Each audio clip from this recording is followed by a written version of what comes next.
What if the prisoner swap deal involving Russian opposition leader Alexei Navalny had been successful?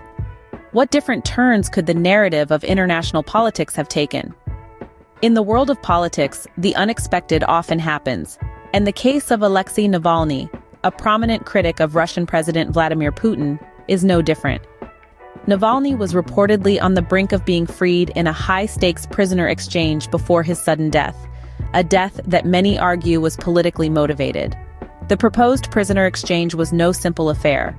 It involved multiple countries and individuals, including Russian oligarch Roman Abramovich and former U.S. Secretary of State Hillary Clinton. The exchange included Navalny, two American citizens speculated to be a journalist and a former U.S. Marine, and a Russian man convicted of murder in Berlin. The negotiations for this complex exchange had been ongoing for 2 years and were in the final stages when Navalny's untimely death occurred. Interestingly, Putin had expressed interest in a prisoner swap in an interview with Tucker Carlson, mentioning a person involved in a past killing. This led many to believe that the prisoner swap was a very real possibility. But the clock was ticking, and it didn't tick in Navalny's favor. His death, which came before the exchange could take place, has been widely viewed as a political killing aimed at silencing opposition ahead of elections. The Kremlin, however, has denied any involvement in Navalny's death.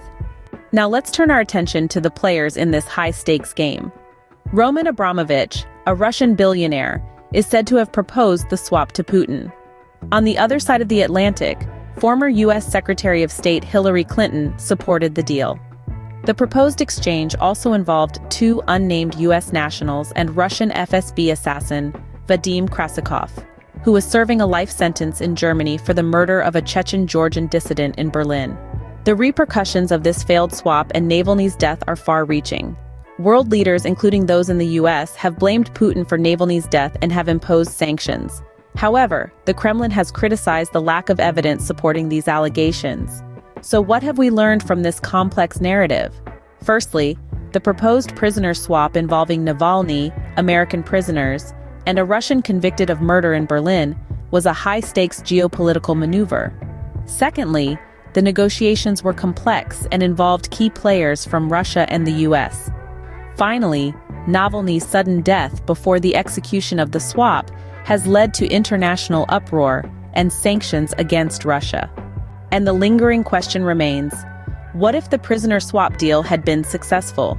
Would Navalny's voice still be echoing in the halls of Russian politics?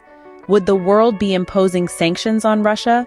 These are questions that will remain unanswered, adding to the enigma that is international politics.